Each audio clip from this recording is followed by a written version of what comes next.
कुछ सफर ऐसे होते हैं जो अपने आप में एक मिसाल बन जाते हैं। ऐसे ही एक सफर की शुरुआत मुंबई के श्रीमती कुसुमबेन और श्री अनिल चंद्र शाह जी के घर में हुई थी। साल था 1964 और ये कहानी है हमारे आदरणीय और सबके चहीते श्री अमित शाह जी की। 16 साल की उम्र तक वे गुजरात के मानसा गांव में ही थे और वहीं से अपनी स्कूली शिक्षा पूरी की।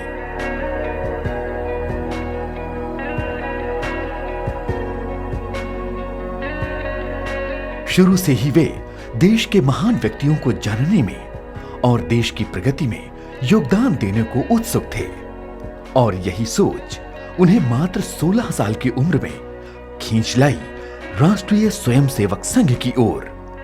वो साल था 1980।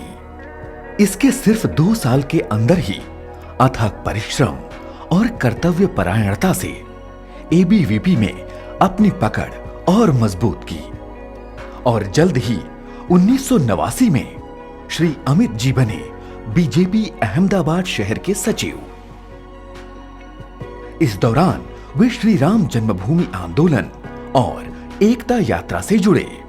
1995 में जब श्री अमित शाह जी गुजरात राज्य वित्त निगम के अध्यक्ष बने, तब उन्हीं की देखरेख में इस संस्था ने नई ऊंचाइयों को छुआ और मुनाफा 214% तक बढ़ा। 1997 में वे पहली बार सरखेज विधानसभा क्षेत्र से भारी मतों से विजयी हुए। अपनी सराहनीय सांगठनिक क्षमताओं की बदौलत उन्होंने एक के बाद एक उपलब्धियां हासिल की, जैसे कि 1998 में गुजरात भाजपा के राज्य सचिव, फिर 1999 में गुजरात भाजपा के उपाध्यक्ष, फिर साल 2000 में श्री अमित जी अहमदाबाद जिला सहकारी बैंक के अध्यक्ष बने और बैंक को एक नई दिशा दी। श्री शाह के एडीसीबी के अध्यक्ष बनने के 1 साल में ही बैंक की स्थिति सुधर गई। बैंक ने न केवल 6 करोड़ का मुनाफा दर्ज किया, बल्कि निवेशकों को डिविडेंड भी दिया।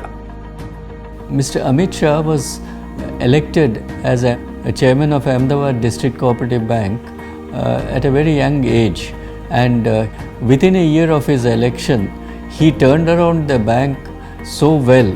अमित भाई कहते हैं कि we are small but many. हम छोटे छोटे लोग हैं लेकिन हमारी संख्या बहुत बड़ी है और इन ताकत को एकत्रित करना यह है सहकारिता का नियम। श्री अमित शाह जी के सराहनीय कार्यों को देखते हुए उनको सन 2001 में भारतीय जनता पार्टी की सहकारी इकाई का राष्ट्रीय समन्वयक बना दिया गया, जिसके बाद वे सहकारिता जगत में क्रांतिकारी बदलाव लाए।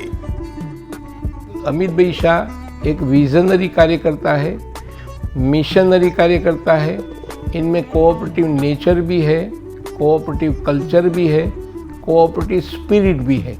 2002 में श्री अमित जी गुजरात सरकार में मंत्री बने और कई सारे महत्वपूर्ण विभागों जैसे गृह, यातायात, मद्य निषेध, संसदीय मामले, कानून और उत्पाद शुल्क की बागडोर संभाली।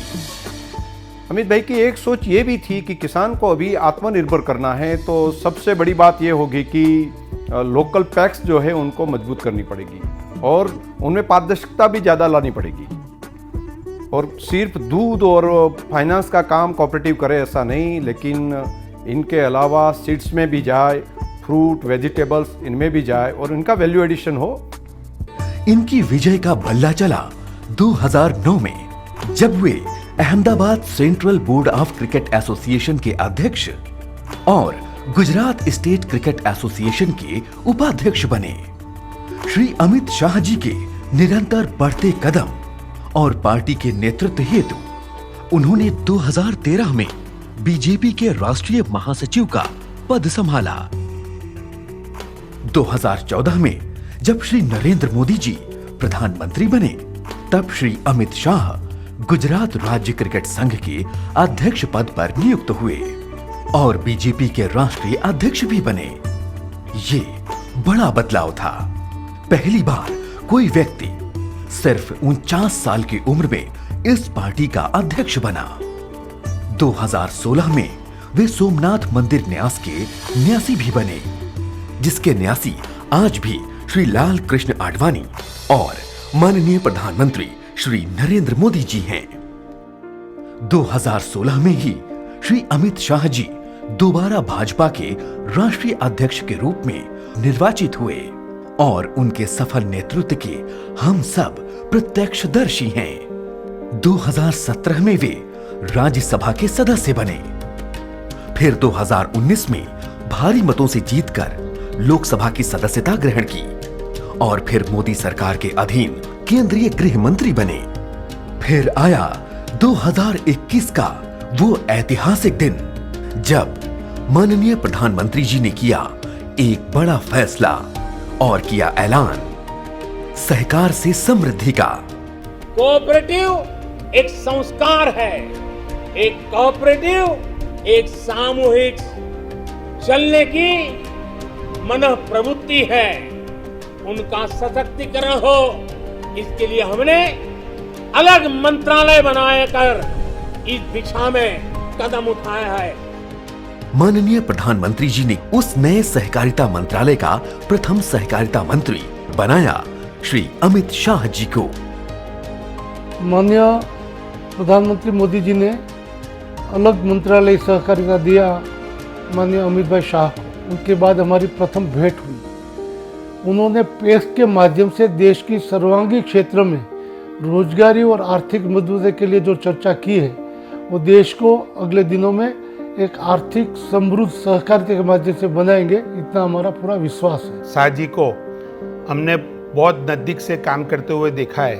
उनका काम करने का तरीका कोऑपरेटिव में नई जान डालता है और ये जो गुजरात का उनका एक्सपीरियंस है वो पूरे देश को उसका फायदा होगा।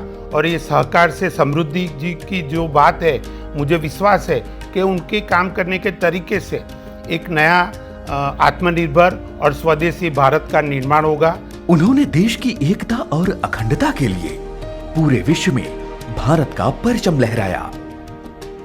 जब भी वो डिस्ट्रिक्ट बैंक और अन्य संस्था का चेयरमैन थे तो रूरल इकोनॉमी और किसानों और छोटे आदमियों का डेवलपमेंट के लिए बहुत बड़ी उपलब्धि उन्होंने पाई है।